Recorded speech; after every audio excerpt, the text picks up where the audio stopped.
Middle east में महायुद्ध की आहट और तेज हो गई है। ईरान के गल्फ देशों को सीधी धमकी दी गई है कि अगर अमेरिका या इजराइल ने उस पर हमला किया तो पूरा अरब क्षेत्र आग की लपटों से धधक उठेगा। अब तेहरान ने अपने परमाणु कार्यक्रम को रेड लाइन बताते हुए खाड़ी के पावर सेंटर्स को निशाना बनाने का अल्टीमेटम दिया है। तो वहीं दूसरी तरफ अमेरिकी राष्ट्रपति डोनाल्ड ट्रंप ने साफ दावा किया कि हमारे पास हथियारों की कोई कमी नहीं है और अमेरिका हर चुनौती का मुंहतोड़ जवाब भी देने के लिए पूरी तरीके से तैयार है। देखिए रिपोर्ट।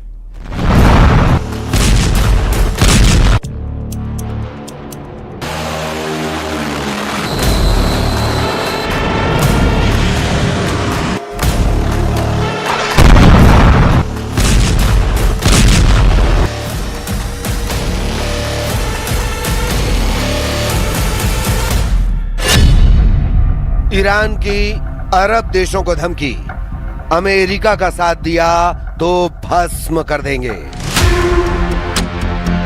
भले अमेरिका दावा करे कि उसने ईरान पर हमला इसलिए कम या रोक दिए हैं ताकि बातचीत से मसले को सुलझाया जा सके, लेकिन ईरान जिस तरह के तेवर और तैयारियां कर रहा है उसने अमेरिका, इजराइल और अरब देशों के होश उड़ा दिए हैं। ईरान ने अपनी युद्ध की रणनीति पूरी तरह से अरब देशों पर फोकस कर दी है। अरब में अमेरिका के 8 मुख्य सैन्य ठिकानों पर ईरान ने बड़े हमले की तैयारी पूरी कर ली है। साथ ही अरब देशों को आखिरी अल्टीमेटम देते हुए 2 टूक कह दिया है कि अगर अमेरिका का साथ दिया तो अरब के टुकड़े टुकड़े कर देंगे। इधर दूसरी तरफ कुछ खबरों में दावा किया गया है कि ईरान परमाणु बम बनाने के करीब है। इस खबर के सामने आने के बाद से सबसे ज्यादा टेंशन में अमेरिका, इजराइल और सऊदी अरब आ चुके हैं। इन हालात को देखते हुए वॉर एक्सपर्ट्स का साफ कहना है कि आने वाले दिनों में ईरान युद्ध बेहद खूनी और विनाशक साबित होगा। हम शुरुआत करते हैं ईरान की उस धमकी से जिसने पूरे अरब वर्ल्ड को दहशत में डाल दिया है। ईरान का आखिरी अल्टीमेटम, अरब में तेहरान का आपातकाल। पश्चिम एशिया यानी मिडिल ईस्ट एक ऐसी भयावह आग की चपेट में है जिसकी लपटें अब सिर्फ तेहरान या तेल अवीव तक सीमित नहीं है। ईरान ने एक ऐसी धमकी दे दी है जिसने खाड़ी देशों की रातों की नींद हराम कर दी है। तेहरान का संदेश साफ और बेहद तीखा है कि अगर ईरान पर हमला हुआ, अगर उसके तेल और परमाणु ठिकानों को निशाना बनाया गया तो पूरा अरब आग में भस्म कर देंगे।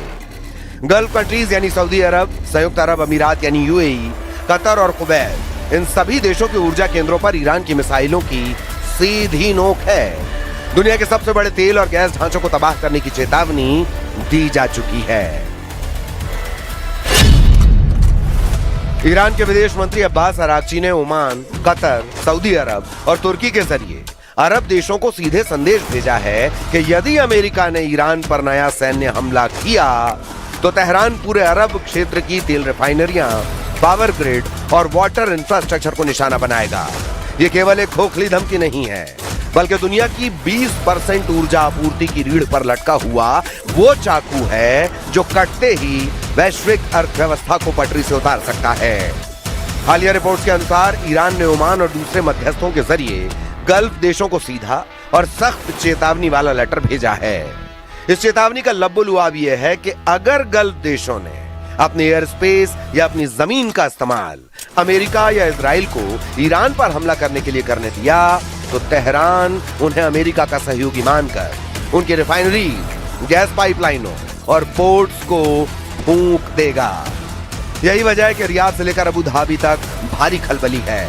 खाड़ी देश इस युद्ध में न्यूट्रल रहने का दबाव बना रहे हैं और वॉशिंगटन पर लगातार ये जोर दे रहे हैं कि वो तेहरान के खिलाफ ऐसा कोई कदम ना उठाए जिससे पूरा मिडिल ईस्ट बारूद के ढेर में तब्दील हो जाए।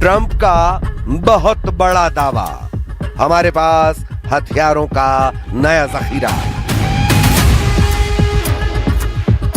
ईरान पर लगातार हमले अमेरिका के लिए आर्थिक और सैन्य रूप से बेहद महंगे साबित हो रहे हैं।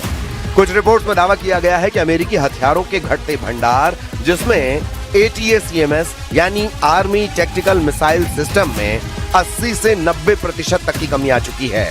PRSM यानी प्रिसिजन स्ट्राइक मिसाइल की भारी मात्रा में खपत से अमेरिकी सेना के पास अगली पीढ़ी के स्टॉक में भारी गिरावट दर्ज हुई है। वहीं पैट्रियट एयर डिफेंस इंटरसेप्टर्स 65% तक इस्तेमाल किए जा चुके हैं। थर्ड इंटरसेप्टर मिसाइलों में 38% से ज्यादा का इस्तेमाल हो चुका है। ऐसे हालात में सवाल है कि अमेरिका ईरान से आगे की जंग कैसे लड़ेगा। 5 महीनों से अधिक चले युद्ध और लगातार मिसाइल दागे जाने के कारण अमेरिकी सेंट्रल कमांड के पास लंबी दूरी के सटीक हथियारों की किल्लत शुरू हो गई है। रक्षा विशेषज्ञों का मानना है कि यदि ट्रंप प्रशासन बड़े पैमाने पर अभियानों को फिर से शुरू करता है तो अमेरिकी सेना को जोखिम भरे विकल्पों जैसे लड़ाकू विमानों से सीधे बमबारी पर निर्भर होना पड़ेगा, जहां पायलटों की जान जाने का खतरा कहीं अधिक है।